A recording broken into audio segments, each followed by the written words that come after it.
In the year of 1996, on an unsuspecting day in May, a catastrophic event arose that shook an entire community to its core. The unanticipated vanishing of toddler named Liam Vanden Branden.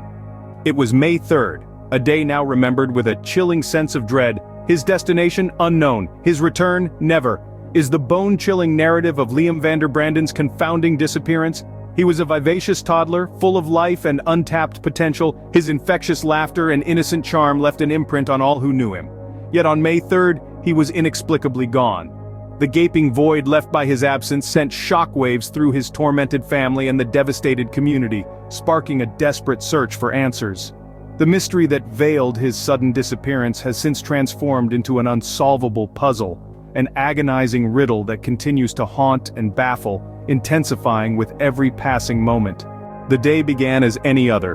Liam, a lively 2-year-old boy, residing in the serene town of Zenegat, in the heart of Mechelen, woke up to the coziness of his parents, immersing himself in the comforting routine of breakfast followed by his favorite pastime, playtime. His parents, unbeknownst to the rapidly unfolding events, had no inkling that this seemingly normal day would soon morph into something completely different. Innocent and cheerful, Liam, along with his elder brother, spent the morning hours engrossed in their games in their beloved grandmother's backyard. Their grandmother, a gentle soul, had the responsibility of looking after the brothers that day, as their parents were engaged at work. As time ticked by, she had an unexpected errand to run, a visit to the bank for some essential arrangements. Not wanting to disturb the children's play and being assured of their safety, the grandmother left the children in the care of their aunt. Unbeknownst to her, this decision would change the course of the day. Also present in the house was her son, equally unaware of the series of events about to unfold. As the grandmother prepared to leave for the bank, she noticed the front door slightly ajar. Thinking nothing of it, she simply secured it and departed.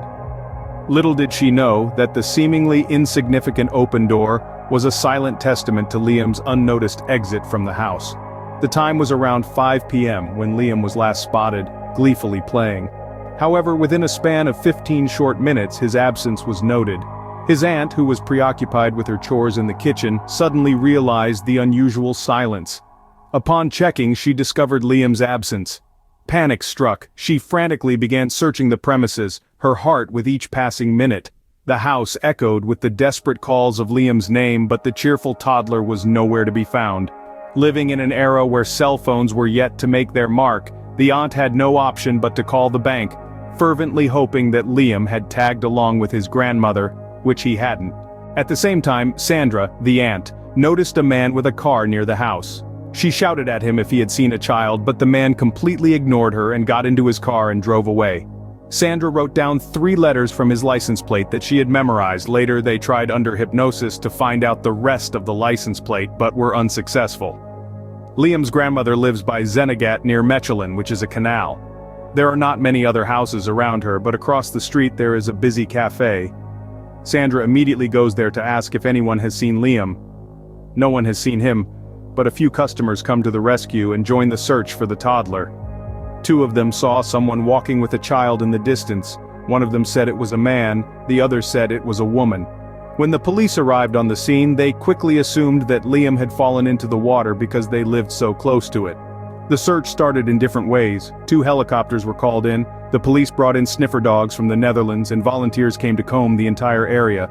The water was also searched. Despite all efforts, there was no trace of Liam. In the days that followed, the mystery only deepened. There was no further trace of him. This consistently brings us back to the same harrowing inquiry. Where is toddler Liam Vanden Branden? In a world teeming with information at every corner, the heart-wrenching fact that toddler Liam Vanden Branden has simply vanished into thin air is hard to fathom. This is the harsh, day-to-day reality that is gnawing at the hearts of little Liam's dear ones. Liam's father, Dirk Vanden Branden, is convinced that Liam did not drown. Liam's disappearance occurred the same month as Sabine Darden's kidnapping. Earlier, the 2 girls Julie and Melissa had also been kidnapped by the Dutroux gang. That is why a possible kidnapping was also taken into account from the beginning, at best by someone who could not cope with the loss of their own child, and then it is not inconceivable that Liam is still alive today. In the worst-case scenario, he has ended up in a network. In 2004, 8 years after Liam's disappearance, The disappearances cell of the federal police suddenly starts digging in a garden in Willebroek. A new testimony has put investigators on the trail of one Hans Viv, a pedophile of German origin who lived in Willebroek in 1996 and died in Bruges prison in 2003. In May 1996, Hans Viv was spotted several times on his bicycle near the Zenegat in Mechelen, where on May 3rd of that year, little Liam was playing in his grandmother's garden. Until then, the pedophile's name had not yet appeared in the file. It was known that the man sometimes lured children to his garden, where there were some toys at the time, and then took pictures of them and abused them. He has also been convicted for those facts more than once. He was also imprisoned in 1969 for pedophile practices. The day after the disappearance of Liam Vanden, branden, Hans V appeared to have carried out excavation work in his garden in Willebroek. Detectives found notes about this in the man's diary. That diary was found among V's old files. The neighbors do not remember much about him, except he was a weird guy that children weren't safe around. He disappeared in early 2000. However, nothing was found in Hans V's garden. According to a spokesperson for the public prosecutor's office, the excavated soil has been examined very carefully. If there had been tracks in the layers of solid ground, we would have found them, he says. The two cadaver dogs that were also used were interested in some places in the ground, but in the end only remains of water birds were found there. Another 8 years later, the case of the disappeared Liam is again in the media. In 2012, the German police investigated whether Liam might be the 17-year-old forest boy, Ray, who suddenly appeared in Berlin 9 months earlier. Ray claimed that he had lived in a forest with his father for 5 years after his mother died in an accident.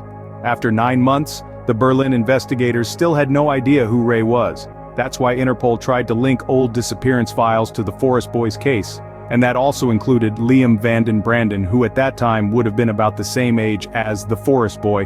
But after a DNA analysis, this trail also comes to a dead end. No further investigations have been carried out in the Liam case in recent years. The file is currently no longer in the hands of an investigating judge.